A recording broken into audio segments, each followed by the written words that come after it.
Halo para pemirsa, saya doakan semoga sehat selalu dan dilancarkan semuanya ya. Selamat berjumpa kembali dengan channel Tego Suwarto. Kemarin saya mengupload video di YouTube yaitu yang berjudul I-22 Sikatan apakah sekedar patung pesawat. Nah, dari YouTube saya ini banyak beragam komentar. Tentunya ini komentarnya semuanya itu sangat menarik ya dan mempunyai kepedulian terhadap dunia penerbangan atau teknologi pesawat tempur di Indonesia. Terlepas di situ ada yang kecewa ataupun tidak, tapi kalau saya melihat komentarnya adalah sebuah komentar yang mempunyai semangat agar Indonesia ini bisa maju. Ini akan saya bacakan komentarnya. Tidak semudah membalikan telapak tangan membuat pesawat tempur. Sampai sekarang kabarnya sudah hilang entah kemana. Ini komentarnya, ini ada yang seperti ini ya. Dan ini ada komentar lagi ini ya.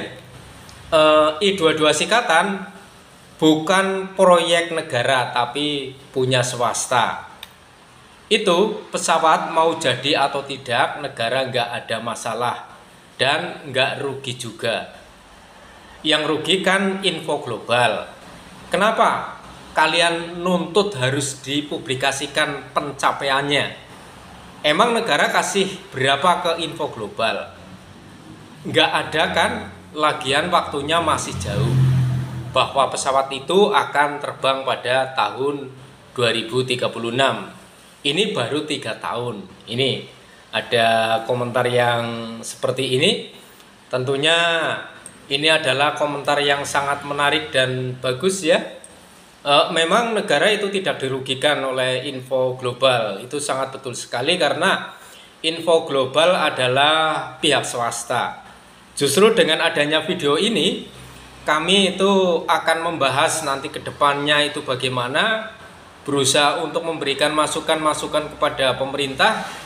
Ini kalau kita melihat masalah info global, PT Info Global itu menurut saya ini adalah aset bagi negara kita ya. Kalau memang apa yang dikonsepkan oleh info global itu bisa ditanggapi oleh pemerintah, mudah-mudahan nanti Indonesia itu akan mempunyai jet tempur sendiri sesuai dengan konsep yang ditawarkan oleh info global tersebut. Nah, ini ada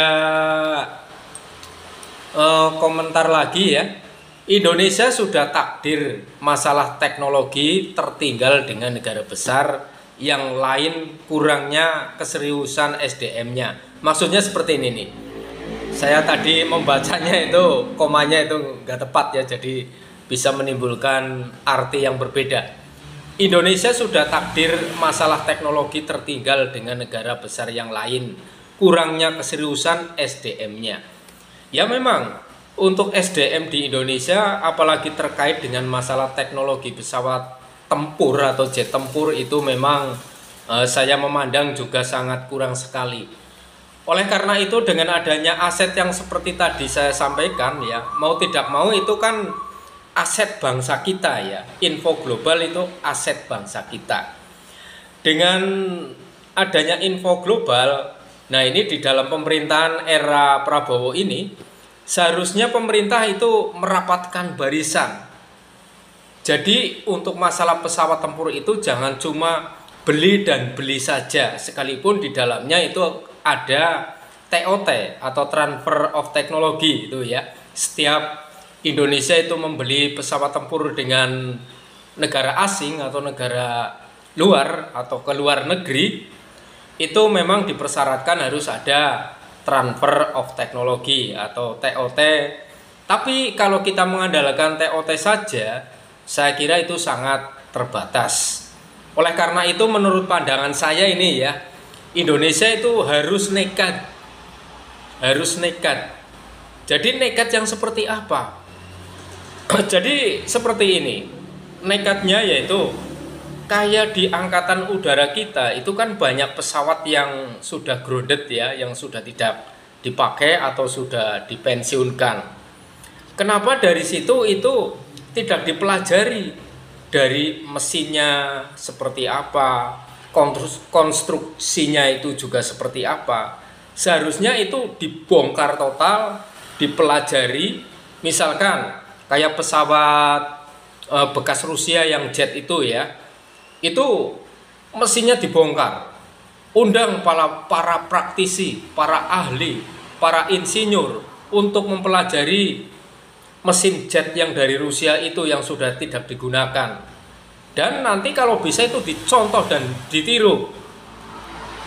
Nanti harus bisa operasional itu ya, hasil tiruan itu harus bisa bekerja sebagaimana mestinya, khususnya mesin jetnya. Kalau pesawat yang sudah di-grounded itu ya seperti pesawat kalau nggak salah MiG-17 Fresco. Itu kan juga pesawat jet itu ya, pesawat jet. Nah itu kan ada mesinnya ya. Nah mesin itu dibongkar, dipelajari oleh para ahli, para insinyur, oleh para praktisi, oleh tenaga terampil dan tenaga ahli. Dan di situ pemerintah memang harus mengakomodir, harus membiayai untuk mempelajari satu mesin pesawat yang sudah tidak digunakan itu. Dan mereka itu dituntut agar bisa meniru mesin pesawat itu sampai dengan pesawat itu bisa berjalan.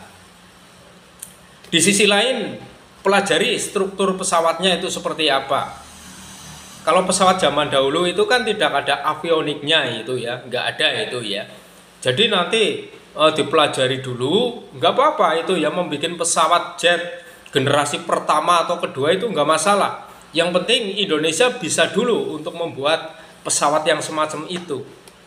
Kalau belum mampu untuk membuat pesawat generasi keempat, apalagi yang plus-plus, apalagi generasi kelima, apalagi generasi yang keenam.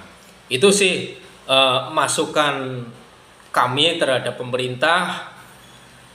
Harus nekat, pemerintah Indonesia itu harus nekat, yaitu nekat bongkar-bongkar pesawat yang sudah grounded ya, untuk dipelajari, untuk ditiru mesin jetnya, struktur pesawatnya seperti apa, terus dibikin oleh putra bangsa kita sendiri, sekalipun tipe pesawat itu nanti adalah pesawat generasi ke-1 ataupun generasi kedua. Nah, nanti kalau sudah bisa membuat pesawat jet generasi 1 ataupun 2, nah baru dikembangkan lagi.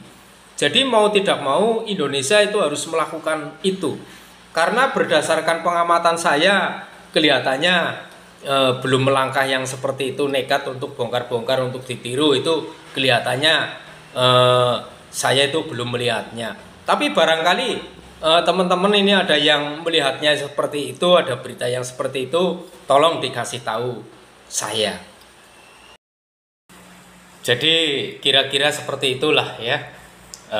Sekelas PT DI saja ini belum bisa membuat pesawat yang asli produk dari PT DI itu sendiri.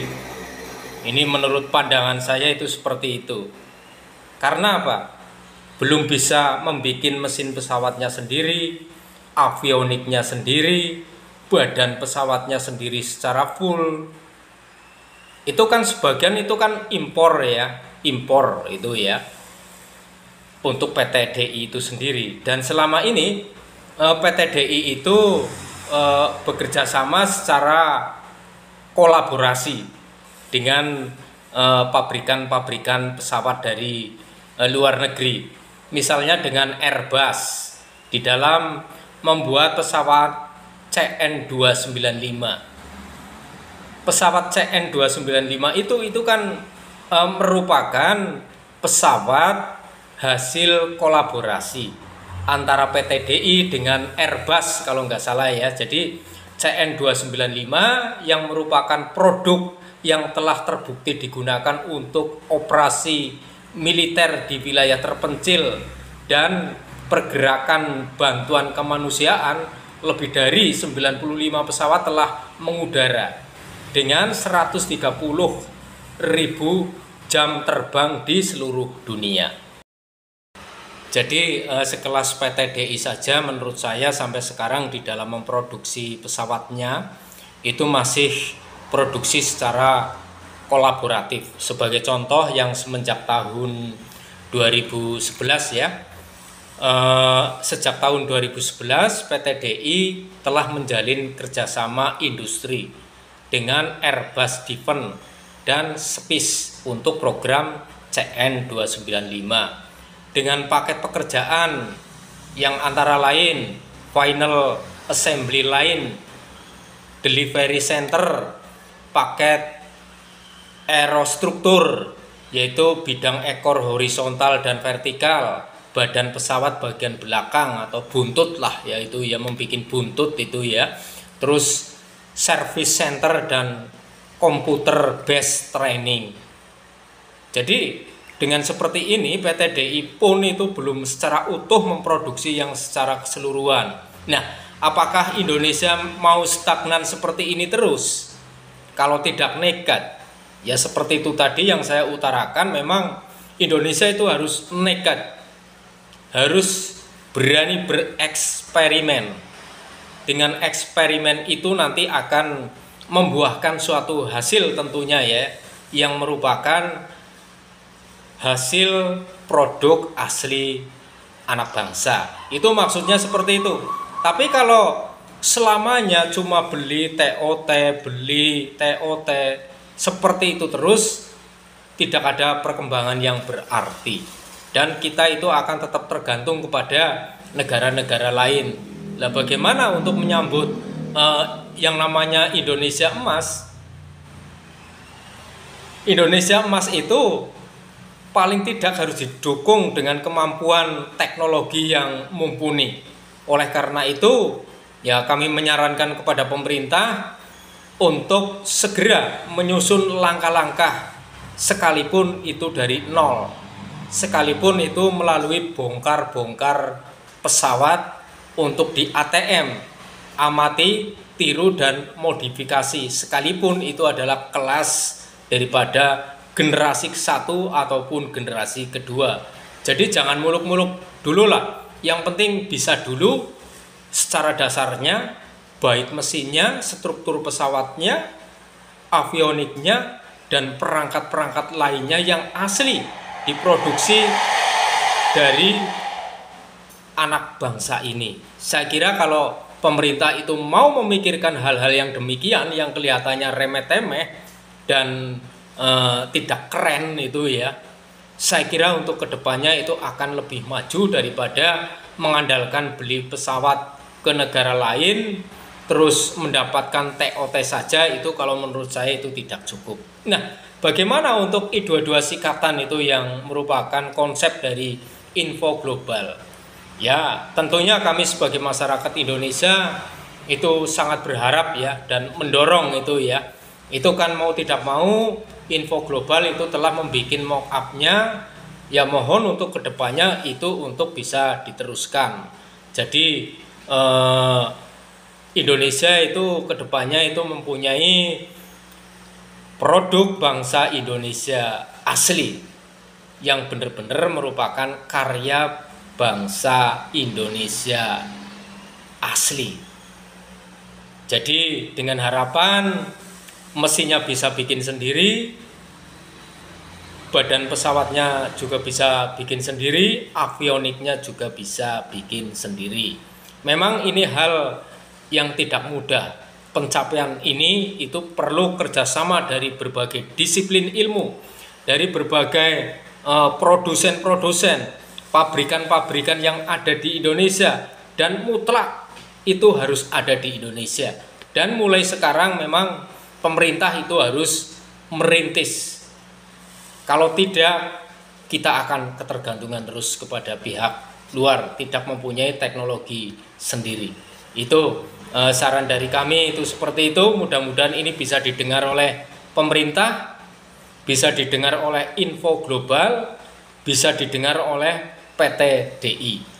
Adapun apabila ada penyampaian-penyampaian yang tidak pas, ya mohon dimaklum lah ya, karena ini sebagai bangsa Indonesia, sebagai masyarakat Indonesia, kami ingin Indonesia ini jangan sampai ketinggalan dengan bangsa lain.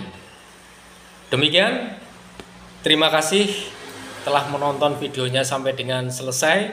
Silahkan apabila ada kritik dan saran yang membangun untuk bisa memberikan komentarnya pada kolom komentar yang telah disediakan.